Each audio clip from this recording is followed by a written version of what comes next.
भजन संहिता 61 अध्याय, जिसको हम उत्तरवादी वार्ड और उत्तरवादी पढ़े हैं,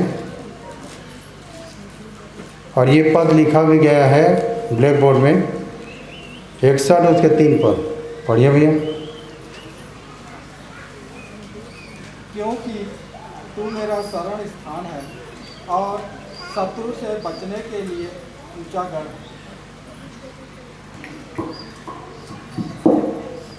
आप पढ़िए। भजन संहिता 61 और उसके 3 पद को पढ़ो मैं। क्योंकि तू मेरा शरण स्थान है और शत्रु से बचने के लिए ऊंचा गढ़ है। हाँ, हम यहीं से सीखते हैं, दाऊद के बातों से, उसके वचन से हम शुरू करते हैं, भजन से, भजन संहिता से। ठीक है, यहाँ पर दाऊद एक बात बता रहा है, क्योंकि तू मेरा शरण स्थान है और शत्रु से बचने के लिए ऊंचा गढ़ है। शत्रु से बचने के लिए क्या है? ऊंचा गढ़ है। कौन है हमारा शत्रु? मैं आप लोगों को बता दूं कि हमारा शत्रु कौन है। हमारा शत्रु हमें दिखाई नहीं देता।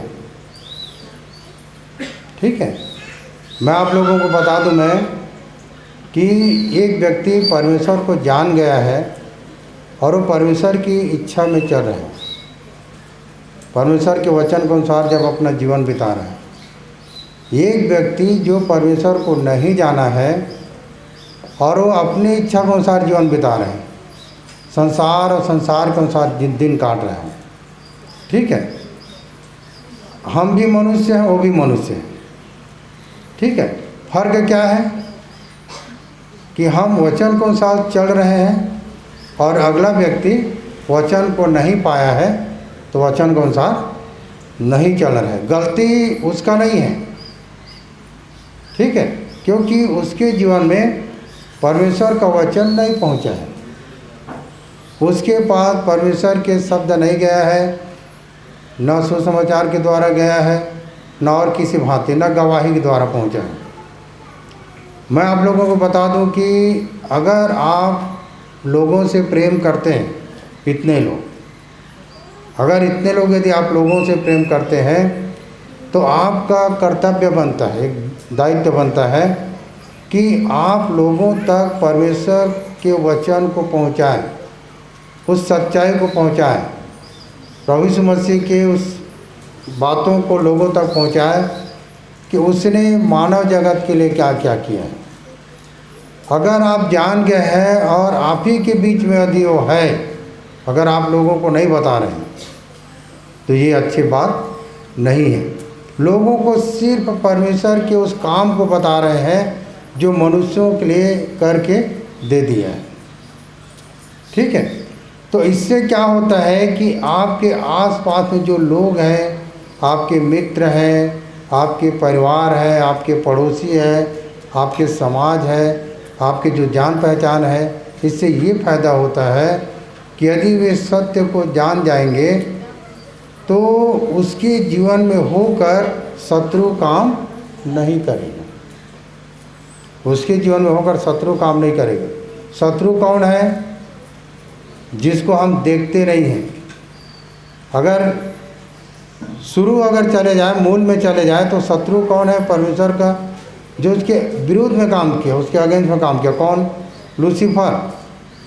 ठीक है, जिसको हम लोग शैतान के नाम से जानते हैं, जिसको हम शैतान के नाम से जानते हैं, वो लूसीफर परमेश्वर के प्रति क्या कर दिया? बगावत कर दिया।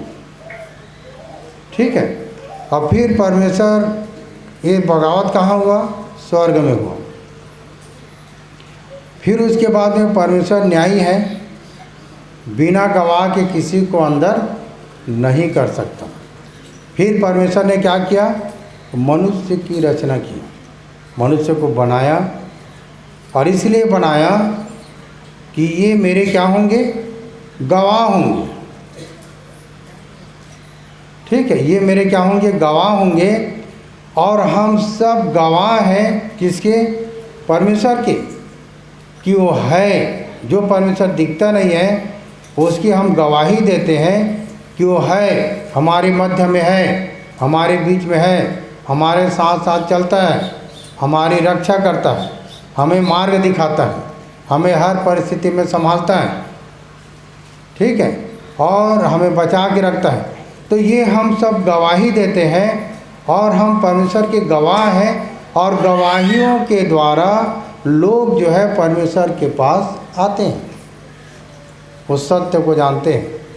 कभी कभी क्या होता है कि हम जिस जगह में रहते हैं उस जगह में हमारा स्थिति बिगड़ा रहता है, हर एक की स्थिति बिगड़ा हुआ था, हाँ, कोई किसी और प्रकार की बीमारी में, कोई और प्रकार के चिंता में, किसी और प्रकार के जो सत्य को नहीं जानते थे, अंधकार में जैसे पाते तो ऐसे हम चलते रहते थे, ठीक है। जब हम सत्य को जाने तो सबसे पहले क्या हुआ, हम जिस जिस चीज़ों में बंधे हुए तो छूट गया, मतलब खुल गया। अब हम क्या हो गए? स्वतंत्र हो गए, और स्वतंत्र हो गए तो हम परमेश्वर की आराधना उपासना करने लग गए, ठीक है। और उसके बाद में फिर हम उसमें क्या हो गए? आगे बढ़ने लग गए। फिर उसके बाद जो हमारा शत्रु है, कौन सा शत्रु? जो परमेश्वर का शत्रु, जो स्वर्ग में बगावत किया था, ठीक है। और परमेश्वर हमें इसलिए बनाया कि ये मेरे गवाह होंगे। तो शत्रु चाहता है कि ये परमेश्वर की गवाह न बने। जो परमेश्वर की शत्रु है वो हमारा भी शत्रु है, और वो क्या करता है? उन लोगों को यूज करता है जो लोग परमेश्वर के विषय में नहीं जानते, जो लोग परमेश्वर के पास नहीं आए हैं, अपना मन उसकी ओर नहीं लगाए हैं, आराधना उपासना जो होता है वो लोग नहीं जानते हैं, सत्य को कुल मिला के नहीं जानते, उनके जीवन में फिर वो काम करता है। कौन? जो परमेश्वर का जो शत्रु है, उनके जीवन में जब काम करता है तो फिर हम जब उसके गवाह ठहरे हुए हैं तो फिर वो हमारा भी शत्रु बन जाता है, फिर हमारा भी क्या बन जाता है? शत्रु बन जाता है। इसीलिए यहाँ पर लिखा है, क्योंकि तू मेरा शरण स्थान है और शत्रु से बचने के लिए ऊंचा गढ़ है। जो परमेश्वर का शत्रु है वो हमारा शत्रु बन जाता है, ठीक है। तो हम लोग क्या देखते हैं मालूम है? किसी मनुष्य को देखते हैं, हम लोग सोचते हैं कि ये मेरा बैरी है, हम लोग सोचते हैं ये मेरा दुश्मन है, क्योंकि अगर आपकी आँख खुला हुआ है, अगर आप सत्य को जान गए हैं तो आपके बैरी मनुष्य नहीं है। आपका बैरी कौन है? वो शत्रु जो दिखता नहीं है, जो परमेश्वर के विरुद्ध में काम करता है। कौन? तो लूसीफर। वो व्यक्ति, वो लूसीफर क्या करता है? किसी मनुष्य के अंदर बैठकर हमारे प्रति बगावत करता है। हमारे प्रति क्या करता है? बगावत करता है, हमें हर तरह से भटकाने का प्रयास करता है कि तुम सत्य को न जानो। तो दिखता नहीं है। वो जो लूसीफर है, जिसको बाइबल सांप की उपाधि दी है, सांप कहने से सांप नहीं है, वो सर्प, सर्प कहने से वो चालाकी से काम करता है, चालाकी से काम करता है। किस तरह से मुझे मनुष्य के कानों के द्वारा घुसना है, और कानों के द्वारा जब घुस गया तो कहाँ गया? अंदर आ गया। अब फिर उसके बाद में जीभ का इस्तेमाल करता है, फिर जीभ का इस्तेमाल करता है। जिसका जीभ ज़्यादा चलता है ना, कभी सांप को देखिए, मुंह उसके हमेशा उसका जीभ जो लिप लिप लिप करते रहता है ना। जो जीभ का ज़्यादा इस्तेमाल करता है, समझ जाना कि उसके अंदर वही बैठा है। तो हमारे लिए वो दुश्मन नहीं है, शत्रु नहीं है वो आदमी, उसके अंदर बैठा हुआ चीज़ हमारा शत्रु है। तो हमको क्या करना चाहिए? अगर हम मनुष्यों से प्रेम करते हैं, हम लोगों से प्रेम करते हैं, तो क्या करना चाहिए? हमें उसके लिए दुआ करना चाहिए और परमेश्वर से कि हे पिता, इसके अंदर भी आपकी वास हो और आपकी आत्मा बचाई जाए। हम लोग क्या सोचते हैं, हाँ हम लोग सीधा दुश्मन समझते हैं, बैरी समझते हैं हम लोग, है ना। सत्य को नहीं जानते, इसीलिए हम मनुष्यों को बैरी समझ के चलते हैं, बैरी है बैरी है बैरी है बैरी है बैरी। नहीं, कोई बैरी नहीं। हालात जो नहीं जानता, समय जो उसको नहीं पता कि कैसे उसको चलना चाहिए, तो हम तो जान गए हैं ना। तो हमें प्रयास करना चाहिए कि हमारे आसपास के लोग, हमारे जो इर्द गिर्द लोग हैं जो रहते हैं, वे भी परमेश्वर के रचना हैं, वे भी परमेश्वर के रचना हैं। कई लोग क्या बोलते हैं, हम प्रभु के जन हैं, वो लोग शैतान के जन हैं। क्या शैतान बनाए क्या मनुष्य को? तो शैतान का जन होगा। सबको परमेश्वर बनाए, सब परमेश्वर के जन हैं, सब परमेश्वर के लोग, हर एक लोग। देखो पहला यूहन्ना 5 उसके 19 पर,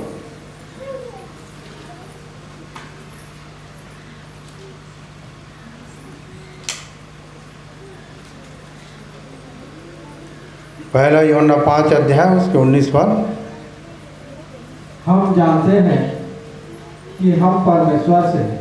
हम जानते हैं कि हम परमेश्वर से हैं। हम जान गए ना, हम जान गए कि हम किससे हैं, परमेश्वर से हैं। परमेश्वर से हैं। ये बोल रहे हैं ना, पहला यूहन्ना की पत्री में ये हम सीख रहे हैं। पहला यूहन्ना की पत्री 5 अध्याय उसके 19 पद है कि हम जानते हैं कि हम परमेश्वर से हैं, परंतु ये सारा संसार उस दुष्ट के वश में पड़ा है।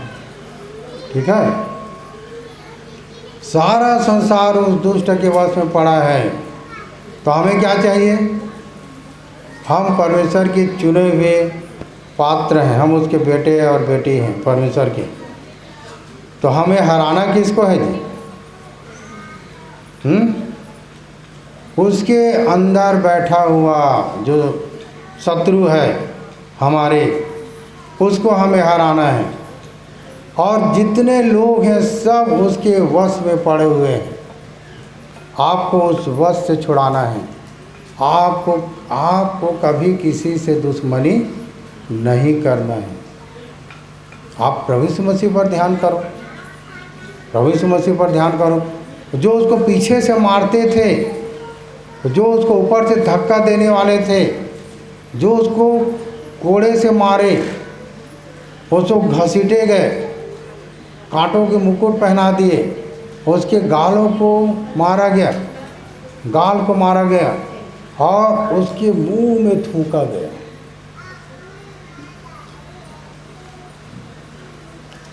प्रभु यीशु मसीह किसको शत्रु बोलता था? मनुष्यों को नहीं। अगर आपको कोई गाली देता है तो उसकी गलती नहीं, उसके अंदर बैठा हुआ जो है शत्रु, उसकी गलती है। ठीक है, उसके अंदर बैठा हुआ शत्रु है, उसकी गलती है। आप मनुष्यों को खुद मत बोलो, क्योंकि आप इस बात को जान लो कि ये भी मेरा खोया हुआ भाई है जो दुष्ट के वश में पड़ा है। मुझे इसके अंदर के दुष्ट को भगाना है, उस शत्रु को भगाना है और मेरे भाई को मुझे बचाना है। समझ, मेरे भाई को मुझे बचाना है। ठीक है, वो क्या बोलता है, वो एक से एक पैतरा लेके चलता है और आपको हराने के प्रयास करेगा। आपको हराने का बहुत सारे उसके पास मुद्दा है जो हरा देगा, क्योंकि वो आपसे ज़्यादा बुद्धिमान है। पिछले संडे सीख रहे थे ना, बुद्धि से भरपूर और सर्वांग सुंदर है वो। समझ रहे हो ना? वो कब से राज कर रहा था? आदि से राज कर रहा था। परमेश्वर के बगल बैठ के, उसके दाहिने बैठ कर, वो लूसीफर बुद्धि से भरपूर है और सर्वांग सुंदर है वो। आप उसको नहीं हरा सकते, पर आप तभी हराएंगे जब आप वचन के अनुसार चलोगे और परमेश्वर की आत्मा जब आपके साथ रहेगा, तभी आप उसको हरा सकते हैं। हम हराने के प्रयास करते हैं मनुष्यों को, और अंदर में बैठा हुआ शत्रु हंसते रहता है इन लोगों को आपस में लड़ा हो करके। समझ रहे? वो अंदर में बैठा हुआ शत्रु हंसता है, वो तो अंदर में बैठा हुआ है। हमारे अंदर की आत्मा बोलता है तू क्या कर रहा है, बोलता है हम, तू क्या कर रहा अरे उसको मत बोल, वो तो तेरा भाई है, वो तेरी बहन है, उसको मत बोल, अंदर में है उसको हरा, उसके अंदर बैठा हुआ है उसको हरा। और हम लोग बाहर की चीज़ों से लड़ाई कर रहे हैं, अपने अपने लड़ मर रहे हैं, अपने भाई बहन लड़ मर रहे हैं। समझ रहे? मैं एक बात बता दूं, भागवत करके सलिया भाटा से है, भागवत यादव करके, उसके अंदर वो दुष्ट आत्मा आ गया। अब घर को पूरा डरा के रखा था, मैं कुआं में कूद दे रहा हूँ, मैं लटक जा रहा हूँ। तो घर वाले लोग क्यों डरते थे? अगर वो दुष्ट लटकेगा तो मरेगा कौन? दुष्ट मरेगा क्या? वो आदमी मरेगा ना। बस इतनी सी बात को समझना है। अगर आपको कोई भड़बड़ लड़ते लड़ते यार एकदम मर्डर कर दूंगा करके, शांत कूल डाउन, ये समझना कि इसके अंदर बैठा हुआ जो चीज़ है वो हराने का प्रयास कर रहा है। उसके अंदर जो बैठा हुआ है वो हराने का प्रयास कर रहा है। ये बातें हमेशा याद रखना कि हमारा शत्रु मनुष्य नहीं है, उसके अंदर बैठा हुआ जो है वो हमारा शत्रु है। इसीलिए लिखा है हम परमेश्वर से हैं और ये सारा संसार उस दुष्ट के वश में पड़ा है। सारा संसार उस दुष्ट के वश में पड़ा हुआ है। ठीक है, हमारा बैरी मनुष्य नहीं है, लोग नहीं है। लड़ाई जो है कैसे लड़ाई है? आत्मिक लड़ाई है ना, भीतरी मनुष्यत्व की लड़ाई है। इसीलिए दाऊद इस बात को बोलता था, क्योंकि तू मेरा शरण स्थान है। शरण स्थान करने से परमेश्वर एक ऐसा स्थान है, एक ऐसा शरण स्थान है जहाँ हम क्या पाते हैं? विश्राम पाते हैं। ठीक है, जहाँ हम क्या पाते हैं? विश्राम पाते हैं। परमेश्वर हमारा शरण स्थान है। वो हमको संभाल के रखता है, आपको हानि नहीं होने देगा अगर आप सच्चे हृदय से परमेश्वर के वचन के अनुसार, उसके विधि और नियम के अनुसार चलते हैं तो, क्योंकि वो आपको संभाल के रखेगा। और यहाँ लिखा है कि और शत्रु से बचने के लिए ऊंचा गढ़ है। ऊंचा गढ़ करने से नीचे की बात नहीं कर रहे हैं। ऊंचा गढ़ करने से आपकी ऊंचाई की बात कर रहे हैं। आप ऊंचा विचार रखो, छोटा विचार नहीं, छोटा मानसिक विचार, जिसमें रोज टिपिट करके चुप करके लड़ाई झगड़ा होते रहता है। आप ऐसा विचार ना रखें। अगर आपको रखना है तो ऊंचा विचार रखें। इसके लिए बोलता है ऊंचा गढ़ है, बचने के लिए ऊंचा गढ़ है ना। यहाँ लिखा और शत्रु से बचने के लिए क्या है? ऊंचा गढ़ है। अगर आप ऊंचाई में रहोगे तो आपको शत्रु हरा नहीं सकता। क्रोध दिलाने का काम करेगा, पर आप क्रोध से बातें न करें। हमारे लिए कोई दुश्मन, कोई बैरी नहीं है ना। प्रभु यीशु मसीह को देखो, अगर उसका मानसिक सोच रहता तो उसका तो सारे लोग बैरी थे। उसी के जाति भाई लोग उसको कहाँ क्रूज में चढ़ा दिए, उसके समाज के लोग, उसी के जाति भाई लोग, हाँ, सिपाही लोग सब मिल के उसको क्रूज में चढ़ा दिए। उसमें क्रूज में जाने की क्या ज़रूरत था? वो लड़ता तो खुद बोला था, यदि मैं पिता को बोलूँगा तो 12 पलटन से भी अधिक स्वर्गदूत भेज देगा। और पता है, एक स्वर्गदूत 195 आदमी को काटा था। पढ़ना उसको, 195 आदमी को काट दिया एक स्वर्गदूत। अगर और लोग रहते तो और काट देते। 12 पलटन स्वर्गदूत आ जाते तो कोई भी व्यक्ति नहीं बचता। पर उसका मारना नहीं है, उसका मारना नहीं है। आप किसी मनुष्य को मार दोगे तो मर जाएगा, पर बचा कहाँ? वो नहीं बचा ना। हमारा काम लोगों को बचाना है, परमेश्वर के आत्मा को बचाना है। यीशु ने क्या किया? हमारे अंदर के पाप को मारा और हमें बचाया। हमारे अंदर के पाप को मारा और हमें बचाया। ठीक है। अगर कोई मार देगा तो क्या होगा? कहानी ख़त्म हो गया ना। पर नहीं, हमारे अंदर के बसे हुए पाप को उसने क्या किया? मारा और हमें बचाया। तो इसीलिए नहूम 2 अध्याय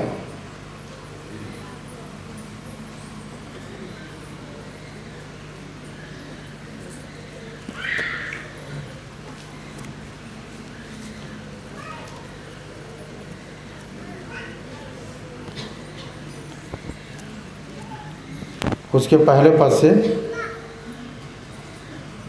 प्रेरित क्रमांक है 1085, नहूम 2 अध्याय, इससे पहले पद से पढ़ूंगा। सत्यानाश करने वाला तेरे विरुद्ध चढ़ आया है। लिखा है कि सत्यानाश करने वाला तेरे विरुद्ध चढ़ आया है। समझ रहे हो ना? सत्यानाश करने वाला तेरे विरुद्ध चढ़ आया। कौन? तो हम लोग मनुष्यों को देखते हो, हमारे लिए एक ग्रुप बना रहा है। मनुष्य नहीं बनाता है, वो जो लूसीफर है, जो दुष्ट आत्मिक सेनाओं है, जो बादल में है, वो हाकिम। समझ रहे? हमारा लड़ाई किससे है? लहू और मांस से नहीं है। हमारा लड़ाई किससे है? उस आत्मिक सेनाओं से है जो बादल में है, उस अधिकारियों से है, ऊंचे पद वालों से है। हमें मनुष्यों से लड़ाई नहीं है, लहू और मांस से हमारा लड़ाई नहीं है। तो लिखा है कि सत्यानाश करने वाला तेरे विरुद्ध चढ़ आया है। गढ़ को दृढ़ कर, गढ़ को दृढ़ कर। गढ़ कहने से अभी बताया ना, एक ऊंचा जगह। गढ़ कहने से एक ऊंचा जगह बोलते हैं ना। जो पहाड़ पर बसा वो छिप नहीं सकता। और परमेश्वर के लोग कहाँ बसते हैं? जो ऊंचाई में बसते हैं। उनके निवास स्थान कहाँ रहता है? ऊंचाई में रहता है। ठीक है। ऊंचाई कहने से उनका उठना बैठना रहन सहन पूरा वचन कौन सा रहता है। अगर हजारों लोगों के बीच में है तो उसका सब चीज़ ऊंचा, मतलब उसको सब देखेंगे। देख के जब आपसे सीखते हैं तो आप ऊंचे में वास करते हैं, ऊंचे में आप निवास करते हैं। ठीक है। तो लिखा है सत्यानाश करने वाला तेरे विरुद्ध चढ़ आया है। गढ़ को दृढ़ कर। गढ़ करने से आप अपने ऊंचाई को मजबूत करें, अपने विचारों को क्या करें? मजबूत करें। ठीक है। और आगे लिखता है मार्ग देखता हुआ चौकस रह, अपनी कमर कस, अपना बल बढ़ा। अपनी कमर कस करने से, कमर कसना मतलब तैयार हो जाना। और मार्ग देखता हुआ क्या रहा? चौकस रह। आप जिस मार्ग में चल रहे हैं उस मार्ग को देखते हुए हमेशा क्या रहो? चौकस रहो। ठीक है। हमारा शत्रु कोई नहीं है, इस बात को आप ध्यान रखना। शत्रु हम मनुष्यों को समझते हैं। कहाँ से शुरू किया? मैं शुरू वहाँ से किया कि अंदर की बात होता है। हमारे अंदर परमेश्वर का वचन है, परमेश्वर की आत्मा है। ठीक है। अगला व्यक्ति जो सत्य को नहीं जानता है उसके अंदर परमेश्वर का वचन नहीं है, संसार की बातें हैं, संसार की आत्मा है और वो संसार की रीति विधि के अनुसार चलता है। इसीलिए वो हमारे विरुद्ध में बात करता है, तू कैसे काम करता है करके।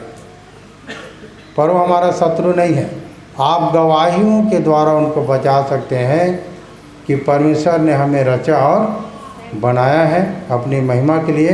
परमेश्वर के विषय में आप बता सकते हैं। यीशु मसीह क्या किया? परमेश्वर के राज्य का सुसमाचार सुनाया। यीशु मसीह क्या किया? परमेश्वर के राज्य का सुसमाचार सुनाया। समझ रहे हो ना? हम क्या करते हैं? परमेश्वर की राज्य के सुसमाचार सुनाते हैं। गलत कहाँ होता है। अगर देखोगे तो लोग जो परमेश्वर के राज्य के सुसमाचार नहीं सुनाकर, जो मार्ग है उसको नहीं बताकर लोगों ने यीशु को दिखा दिए। यीशु हमारा माध्यम है, उसको दिखाना जरूरी है, पर लोगों ने ऊपर तक नहीं ले गए। लोग जो है ऊपर तक नहीं बताए। जो काम यीशु किया उसी काम को हमें करना है, पर लोग जो है यीशु तक सीमित रह गए, ऊपर तक नहीं गए जहाँ परमेश्वर है। समझ रहे हैं ना। इसीलिए हमेशा इस बात को याद रखना कि हमें क्या करना है, जो यीशु काम करके दिखाया, क्या कि स्वर्ग के राज्य की जब उसने प्रचार किया, स्वर्ग के राज्य करने से आनंद और शांति। आप स्वर्ग राज्य के प्रचार करते हो तो हर एक के घर में क्या आता है, आनंद और शांति आता है। हर शास्त्र, कोई भी शास्त्र उठाकर देख लो इस पृथ्वी में, हर शास्त्र एक ही चीज़ बताता है, स्वर्ग है और इसी जीवन में उसकी आनंद की अनुभूति ले सकते हैं। इसी जीवन में हर शास्त्र इस बात को बताता है। जो शास्त्र भटकाने की बात करता है, जो सिखाने वाला भटकाने की बात करता है, उनके संगति से आप दूर रहें, जो भटकाने का काम करता है। ठीक है। इसीलिए मैं आप लोगों को बता दूं मैं कि हमारा शत्रु मनुष्य नहीं है। हमारा शत्रु कौन है ना, वो है जो उसको अपने वश में कर रखा है ना। बोल रहा था ना पहला यूहन्ना 5:19 में, हम परमेश्वर से हैं परंतु ये सारा संसार उस दुष्ट के वश में पड़ा है। यहाँ पर हम लोग सीख रहे हैं, मार्ग देखता हुआ चौकस रहा, अपनी कमर कस और अपना बल बढ़ा दे। मतलब एकता है ना। क्या चीज़ में एकता? हाँ, मारने पीटने वाला एकता नहीं, लड़ने वाला एकता नहीं, प्रार्थना करने की एकता, वचन में एक साथ चलने की एकता, परमेश्वर के मार्ग में एक साथ आगे बढ़ने की एकता। कोई एक दूसरे की कमजोरी ना बने, कोई एक दूसरे की भेद को ना बताए। हमारे बीच में मैं सुनते रहता हूँ, बहुत सारी बात सुनते रहता हूँ, इतना बाइबल वो पढ़ती है, इतना बाइबल पढ़ता है, अभी भी वो जियत उसने। अरे भैया बोल क्यों रहे हो ऐसा? दूसरों की कमजोरी को मत ओपन करो। लिखा ना कि जो दूसरे के अपराध को ढांप देता है वो प्रेम की खोजी ठहरता है। आप उस व्यक्ति से प्रेम नहीं करते हैं, इसलिए आप उसके बुराई को रखे रहते हैं और लोगों में बोते रहते हैं। उसको क्या बोलते हैं, रेपुटेशन को गिरा देते हो,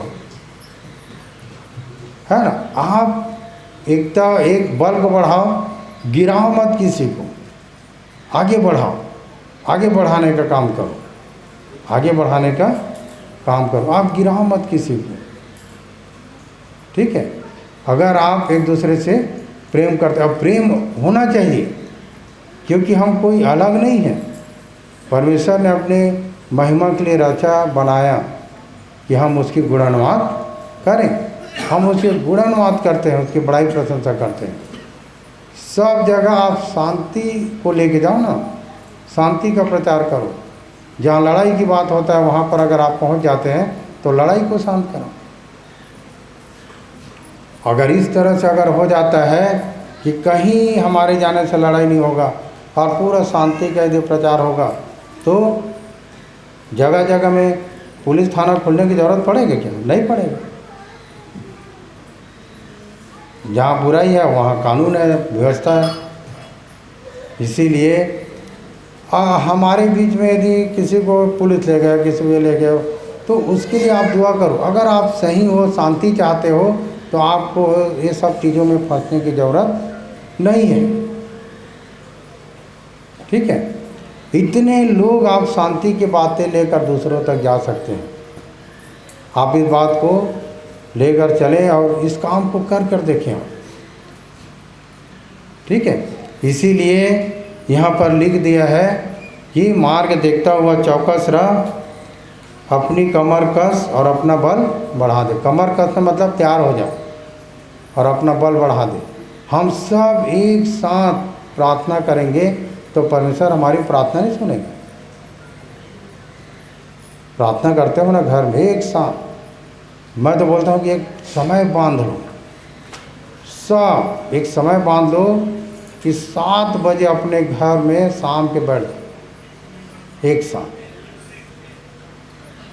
चाहे फ़ोन करने की ज़रूरत नहीं है, आप इस बात को फ़ोन करने की ज़रूरत नहीं है। 7 बजे अपना बाइबल पकड़ के बैठ जाओ और एक साथ दुआ करो, एक साथ वचन पढ़ो। किसी को फ़ोन करने की ज़रूरत नहीं है। सबको मालूम होना चाहिए कि 7 बज गए हैं, हम सब बैठ के दुआ करेंगे एक लाइन की, या वचन पढ़ेंगे, दुआ करेंगे। हे प्रभु, आप हमें संभाल के रखें, हम आपके काम को आगे लेके जाएं, सत्य को हमारे बीच में जो लोग हैं जाने, हम जहाँ रहते हैं सुरक्षित रहें। तो मैं तो चाहता हूँ कि आस-पास के बहुत से लोग प्रभु में बचाए जाएंगे। पहले हमारे बीच में एक काम होता था, कोरोना काल से पहले। क्या काम था? समय बंधा हुआ था कि शाम के 6 बजे घर घर मीटिंग होना है। हमारे अम्बेडकर नगर में 18 घर होता था मीटिंग। लोग शाम के 6 बजे पहुंच जाते थे, और ये अम्बेडकर नगर में भी होता था, ये जंगल साइड में भी होता था, ये कुदरीपारम भी होता था, ये गजरम भी होता था, और जितने गांव के लोग हैं सब एक साथ 6 बजे प्रार्थना दुआ करते थे। अगर अभी नहीं हो पा रहा है तो आप लोग अपना बल बढ़ा दो ना भाई, एक साथ 7 बजे बैठो। किसी को फ़ोन करने की ज़रूरत है, आपके मन में ये बात आना चाहिए कि 7 बज गया है, हमको बैठना है, और एक साथ वचन पढ़ोगे उस समय, और एक साथ प्रार्थना करोगे, और परमेश्वर आपको देखेगा और सुनेगा। घर में यदि आपके कोई नहीं है, घर में यदि आपके मिस्टर नहीं हैं, बाहर हैं, या आपकी पत्नी गाँव गई है, कोई बात नहीं, आपके बच्चे हैं, उनके साथ बैठ जाओ। हाँ, आपके पति नहीं तो आप अपने बच्चे को लेके बैठ जाओ। नेट 7 बजे हर दिन एक साथ जब प्रार्थना करोगे, परमेश्वर सुनेगा। किसी भी विषय में, अभी कौन सा विषय है? खेती किसानी का विषय है।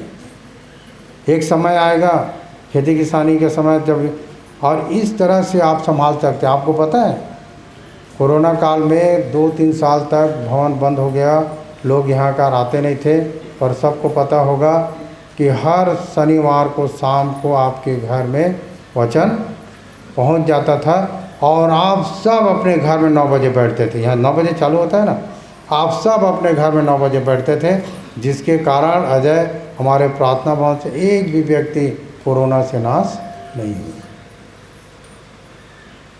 एक भी व्यक्ति कोरोना से नाश नहीं हुआ। ठीक आप कितने बजे बैठ जाते थे? सुबह 9 बजे संडे को बैठ जाते थे, है ना, सप्ताह में एक बार। शाम को आपके बीच में वचन पहुंच जाता था शनिवार। इतना मेहनत किया गया आप लोगों के बीच में, और आप लोग बड़े ईमानदारी के साथ दूसरा दिन 9 बजे बैठ जाते थे। अगर आप अपने घर परिवार में अपने बाल बच्चों को अच्छा दिन देखना चाहते हो, खुद का अच्छा दिन देखना चाहते हो कि मेरा जीवन आनंद और शांति से कटे, तो आप क्या कर सकते हो? हर दिन 7 बजे आप अपना अकेले बैठ जाओ घर में। अगर आप गाड़ी में सफ़र कर रहे हैं, पता है अभी मैं दार्जिलिंग गया था बीच में, तो एक संडे नहीं था यहाँ, एक संडे हम कलकत्ता में रुक गए थे। ठीक 9 बजे मैं प्रार्थना करना चालू कर दिया। ठीक 9 बजे प्रार्थना करना चालू कर दिया। गाड़ी में हम लोग जा रहे थे, और मैं क्या प्रार्थना कर रहा था कि पिता अभी समय दुआ का है, लोग इकट्ठे हैं, आप उनको संभालना। और मैं कहाँ हूँ? कलकत्ता में। तो परमेश्वर कहाँ है? कलकत्ता में थोड़ी है, परमेश्वर तो सब जगह है।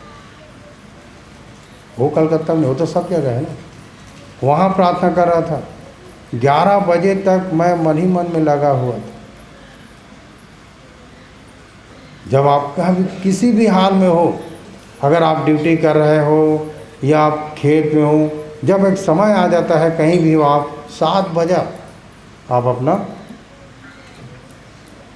एक्टिविटी में आ जाओ कि मुझे ये काम करना है जो मुझे दिया गया है। जब मैं आप लोगों को बताया एक संडे जब आए थे कि भाई वर्षा मांगो, पहले आप अपने घर में जाने से पहले, जैसे अंदर घुसने से पहले आप सीधा जकरिया निकालना, ठीक है, और उसके बाद उस पद को पढ़ना और प्रार्थना करके जाना। हाँ, उसके बाद जब आप आए तो क्या हो गया, पानी गिरा ना। आप परमेश्वर से मांगो, वर्षा मांगो, फसल मांगो। अगर आपकी बिजनेस में यदि घटती है तो बिजनेस का भी बढ़ोतरी करेगा। हमारे बीच में भाई सनी करके आए हुए हैं, उनका एक दुकान चलता है, कपड़ा दुकान अजमेरा करके,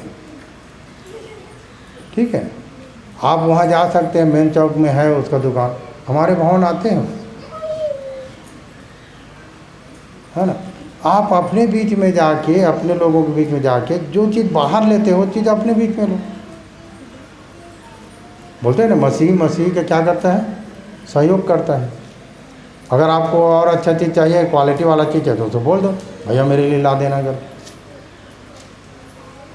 वो महीना में 1 बार 2 बार आ ही जाते हैं, और उनका गवाही है, भयानक गवाही। उसकी गवाही को जब सुनोगे आप तो ऐसा परमेश्वर नहीं बचाता, ऐसा परमेश्वर लेकर नहीं आता है। आप एक दूसरे की सपोर्ट करो। जब किसी के घर में कुछ हानि हो जाता है, हाँ, किसी का कुछ हो गया, तो आप जानते हैं तो पहले समय क्या होता था, अपना सामान बेचकर एक दूसरे की क्या करते थे, सहायता करते। आप खड़े तो हो जाओ, आप खड़े हो जाओ। आपके खड़ा होना आपको उसके लिए क्या है, बल है। आप उसके लिए बल के कारण बनते हैं। इसीलिए लिखा है, अपना कमर कस और अपना बल बढ़ा दे।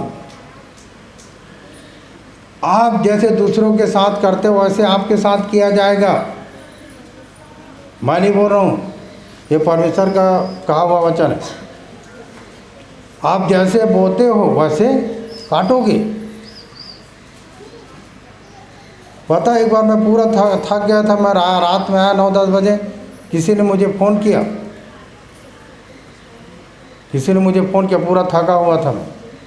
फ़ोन किया, जाऊंगा तो नहीं जाऊंगा वाली सवाल ही नहीं है, क्योंकि जिस काम के लिए मुझे ठहराया है परमेश्वर, मुझे उस काम को करना है।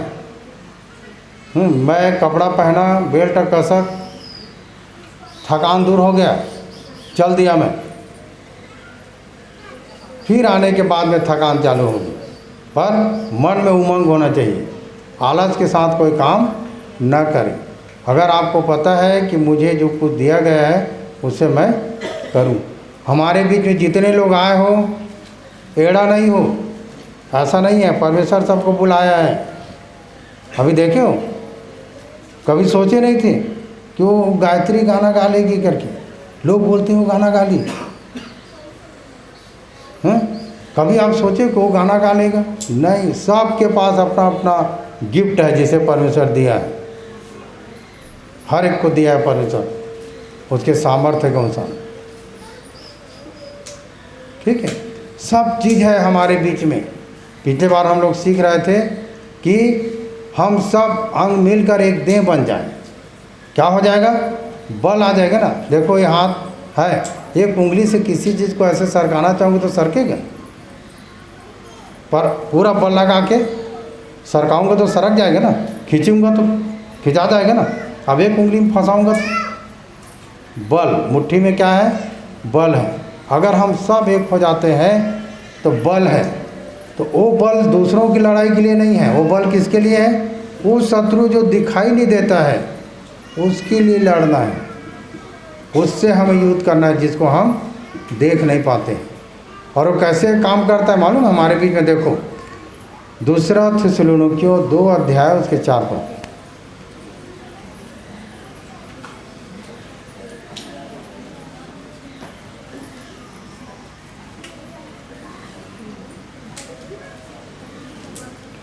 दूसरा थिस्सलुनीकियों 2 अध्याय उसके 4 पद। जो विरोध करता है और हर एक से जो ईश्वर या पूज्य कहलाता है अपने आप को बड़ा ठहराता है, यहाँ तक कि वह परमेश्वर के मंदिर में बैठकर अपने आप को ईश्वर ठहराता है। हाँ, वो जो लूसीफर जो परमेश्वर के विरोध में जो काम कर रहा था स्वर्ग में, अब वो कहाँ गया?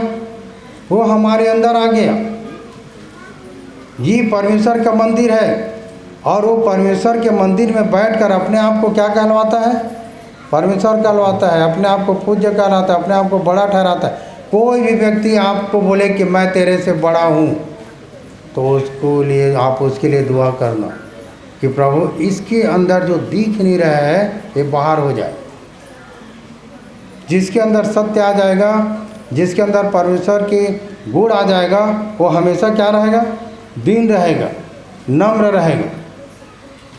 ठीक है, तो ये है हर एक को जो क्या लिखा, फिर से पढ़ोगे, जो विरोध करता है, जो विरोध करता है और हर एक से जो ईश्वर या पूज्य कहलाता है, हर एक से जो ईश्वर या पूज्य कहलाता है। मैं तेरे से बड़ा, मेरा बड़ा है,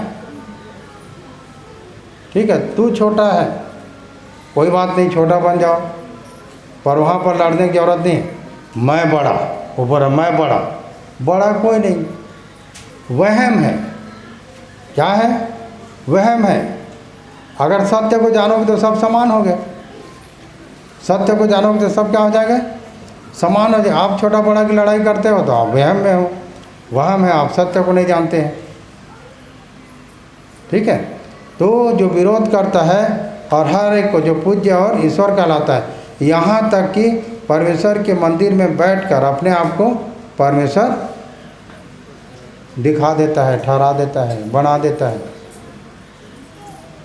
समझ रहे हैं? तो ये समझना कि जो हमारे भाई है, हमारे बीच में हमारे दोस्त है, हमारे पड़ोसी हैं, हमारे आसपास में जो लोग हैं, जो हमको देखकर चिढ़ जाते हैं, क्रोध करते हैं, लड़ाई झगड़ा करते हैं, है ना, तो ये क्या है? उसके अंदर आप दे दोगे, सब चीज़ को देना चाहोगे, ले लो, कोई बात नहीं, ले लो, पर जिसके अंदर रहेगा वो देगा नहीं, हमेशा लेगा, वो लेने की बात करेगा, देने की बात नहीं। जहाँ देने की बात होता है वहाँ राइट है, बोलो। जहाँ देने की बात आता है समझो कि परमेश्वर का गुण है उसमें। जहाँ लेने की बात आती है और ऐसा बात आता है, समझ जाना, उससे संभाल के चलना, क्योंकि उसके अंदर अभी भी चाहे बाइबल पढ़ रहा है, चाहे कितने दिन विश्वास क्यों ना हो, अगर उसके लेने के लिए गुण है तो समझ जाना कि अभी भी उसमें वो बैठा हुआ है, सबके अंदर से निकल गया है, वो शत्रु ऐसा नहीं है। अगर आप लोग अपने आप को देख लो, अगर आप बगल में बैठे हुए को ऐसा करते हो या किसी को देख के मुंह ऐंठ देते हो या ऐसे आँख दिखाते हो तो समझ अभी भी बैठा हुआ है। पर यदि किसी को देख के यदि बड़े प्रेम से यदि बात करते हैं और हंस के एक दूसरे से मेल जोल करते हैं, समझ जाओ कि आपके अंदर परमेश्वर की उपस्थिति है, परमेश्वर के वचन आपके जीवन में काम करता है। ठीक है, फिर वहीं आ जाएंगे भजन संहिता 100। यहाँ बोलता है, क्योंकि तू मेरा शरण स्थान है और शत्रु से बचने के लिए ऊंचा गढ़ है। शत्रु से बचने के लिए क्या है? वो हमारे लिए ऊंचा गढ़ है। ऊंचा गढ़ कहने से हमारे विचारों को ऊंचा रखता है। विचार जिसका ऊंचा है वो हमेशा लड़ाई झगड़ा में नहीं रहेगा, हमेशा शांति बनाए रखेगा, हमेशा। ठीक है, और हमेशा इस बात को याद रखना, इसलिए लिखा है नीति वचन 30:5 को पढ़ोगे तो क्या लिखा है? परमेश्वर का एक एक वचन ताया हुआ है और वह अपने शरणगतों के लिए क्या ठहरा है? ढाल ठहरा है। जो उसके शरण में है उसके लिए परमेश्वर का वचन क्या ठहरा है? ढाल ठहरा। एक एक वचन ताया हुआ है, एक एक वचन ताया हुआ है। ठीक है, तो आज हम कुछ एक बात को सीख गए कि रोज़ 7 बजे आप बैठ जाओ, जब आप कहीं भी रहो, कहीं पर भी हो, आप इस बात को ध्यान कर लो कि 7 बजे मुझे बैठकर क्या करना है, एक साथ, मतलब आप कहीं भी रहो, पर इतने लोग एक जगह ये अपने अपने घर में 7 बजे बैठते हो, मतलब क्या होगा जी? सब जगह दुआ होगा तो उठेगा ना ऊपर, सब ऊपर उठेगा ना दुआ, और फिर उत्तर लेकर हम सब के घर एक मन हो के प्रार्थना करो। मैं तो बोलता हूँ कि कोई भी कमी घटी नहीं होगा, हमारे भी मार्ग वो खोलेगा। सब एक साथ करो, पर एक बात हमेशा याद रखना, ना तो ईसाई बनना, ना तो धर्म परिवर्तन करना, क्योंकि परमेश्वर का काम ऐसा नहीं है। परमेश्वर का काम क्या है कि हमारे अंदर की आत्मा की बात करता है। शरीर में आप कौन सा जाति हो, कौन सा धर्म है, परमेश्वर को वो नहीं मतलब। परमेश्वर को मतलब है तो हमारी आत्मा से। आप क्या खाते हो, क्या पहनते हो, उससे मतलब नहीं है। वो हमारे आपस की कमाई धमाई के अनुसार से वो अपना श्रृंगार है। हैं, जो छोटा नौकरी करता है छोटा छोटा पहनता है, छोटा छोटा नहीं पहनता, मतलब कपड़ा पहनता है वो भी, पर जो नौकरी करता है थोड़ा स्टैंडर्ड के पहनता है, ठीक है। पर आप कैसे खाते, क्या खाते, क्या पीते, क्या पहनते, उससे कोई मतलब नहीं है। कौन सा जाति धर्म से मतलब नहीं है। परमेश्वर को मतलब है तो उस शत्रु से मतलब है कि जो दूसरे के अंदर बैठकर हमको भटकाने का काम करता है। तो वो शत्रु हमें क्या करता है, उस शत्रु से हमें बचाता है परमेश्वर, ठीक है। इसीलिए क्योंकि तू मेरा शरण स्थान है और शत्रु से बचने के लिए ऊंचा गढ़ है। शत्रु से बचने के लिए ऊंचा गढ़ है। आप लोग दुआ करें कि हमेशा सर्वदा परमेश्वर का काम यहाँ होते रहे और बहुत से आत्मा यहाँ से बचाया जाए और स्वतंत्र हो आप। ऐसा नहीं कि यहीं चाहोगे, जहाँ ज्ञान की दो बातें मिलता है आप वहाँ सुने, पर ध्यान रखना कि जहाँ अदल बदल की बात होता है, में से उमे वाला बात आता है, सीधा भागना, ठीक है। सीधा भागना, जहाँ अदलाव बदलाव की बात आता है उससे बच के रहना, है ना। परमेश्वर का ज्ञान जो है हमारे भीतरी मनुष्यत्व को बदलता है, हमारे बाहरी किसी चीज़ को बदलता नहीं है, ठीक है। तो दुआ करें। इससे पहले भाई से एक गीत सुन लेंगे।